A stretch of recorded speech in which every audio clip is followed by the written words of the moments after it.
and this is not the workshop, but I'm going to give you the highlights of it. It was just in Princeton, New Jersey, and I had 200 singles in their 30s and 40s, and we did this whole workshop together.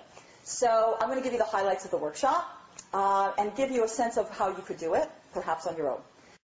So until you can't know who you're going to be with until you know who you are. Until you know who you are and where you're going, you don't know who to go with. Just reality. And you have to do the work.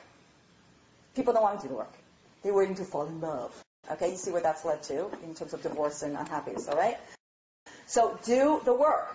People spend more time researching the car they're going to buy, all right, and the college they're going to go to, but the person who's going to be the parent of your children, the grandparent of your grandchildren, we're waiting to like trip into this thing, all right? So what does it mean to do the work? So you have to know yourself, and that means the good, the bad, and the ugly, all right? So we go through this thing at the back of, there's a book called Gateway to Happiness by Rabbi Zeller Pliskin, and it was fantastic work. And in the back, it has a list of character traits, personality traits, and it's in alphabetical order. You can never imagine there's so many personality traits to have. So what I do is I have the singles go through, and they sort of pick out the positive and challenging qualities of themselves that describes themselves, and then they rewrite it on a piece of paper. And I always say it's very hard to be real with your negative qualities, but it's very important, especially when you're looking for a person that you're going to be one with, all right, to bring out your potential. So, because the Talmud says, if somebody calls you a donkey, ignore them. If a second person calls you a donkey, ignore them. If a third person calls you a donkey, buy a saddle. All right? You have to be real that you have challenging qualities too. And those are even more important to be in touch with than your positive qualities. Because the person you're going to realize your potential with, okay, they're going to have something that's going to be a little bit more balanced. Again, I'm extroverted, I tend to be a little bit impulsive and all these different things. And I remember when I was, often people make a mistake and they think that they should meet somebody and they should date somebody like them. Now, certain things are going to be the same, and certain things are going to be complementary. And we're going to talk about that. I remember when I was first dating, like seriously to get married, I was in my 20s, living in Israel, kind of aerobics business there. And my friends would set me up with all these like high energy, outgoing guys. And the dates were fun. But after 2 or 3 dates, I realized, I can't marry this guy. Can you imagine coming to my house Friday night for Shabbos? Right? There's me, and then there's a guy like me. All right? You would leave like too much. Okay? Too much me. Okay? You're not going to realize your potential by dating somebody who has your same positive qualities and your same challenging qualities. That's not going to happen. There's certain things you do have to have in common, and we'll get there. All right? So you have to be real with who you are. And then I go through all these different steps with them. So then I have them brainstorm on the type of person they're looking for. I said, I'm not going to tell you what's right or wrong. Whatever is right for you, just write it down, okay? So the person they're looking for, they make a list. They brainstorm a list. And then I have a couple of steps where I take them through. I say, okay, think of a happily married couple that you know and describe their relationship. I used to, when I first did the workshop, I used to say, think of 3 happily married couples you know and describe their relationships, all right? And then people couldn't think of 3. Then I cut it down to 2. Now we're down to 1. And there are still people sitting there not doing it, all right? Sad. So they describe the relationship. And then I tell them, think of a role model that you had in life, a positive role model in your life, of the opposite gender. And describe them.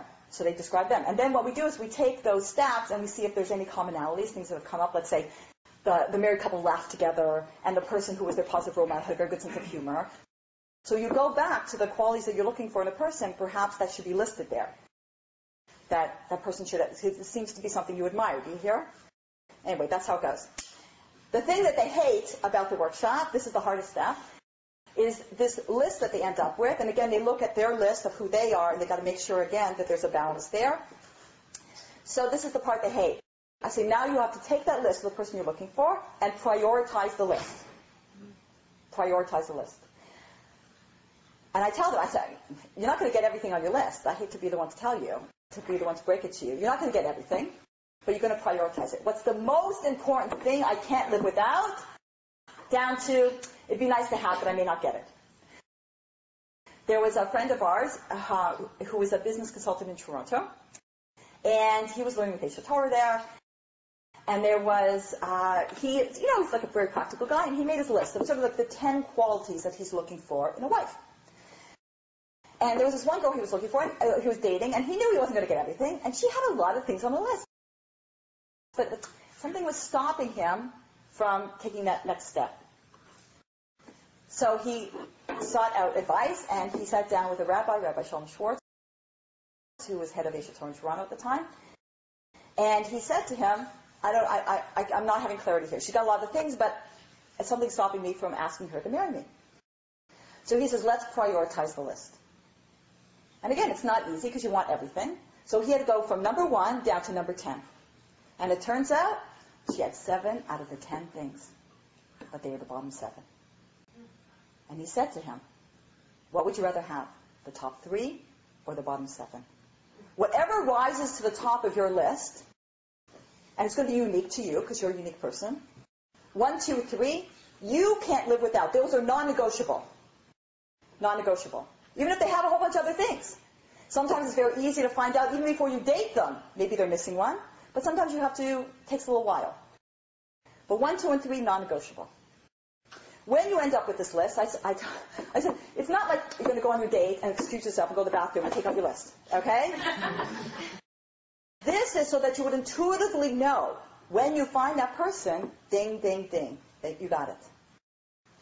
That you'll know. I did the work. It gave me so much clarity. Because we get distracted by the physical and by this and by that and social.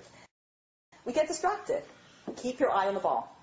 What do not just you want, what do you need in a person? All right? What do you need? So after a person does that, it's so funny, because unless the person does the work, this is what happens. People come up to me and they go, because, thank God I've had the privilege of introducing people, and they've got married, often in different cities, because I travel around. And, if it falls in my lap, I sort of do it. So people often come up to me and they say, like, oh, I'm looking for somebody. And I go, well, so tell me what you're looking for. So the guys and the girls often, unless they've done the workshop, describe the same thing. This is what the guy says. I want somebody pretty, somebody nice, somebody attractive, somebody, good person, somebody very attractive. Do I say pretty? Okay? All right. So what does the girl say?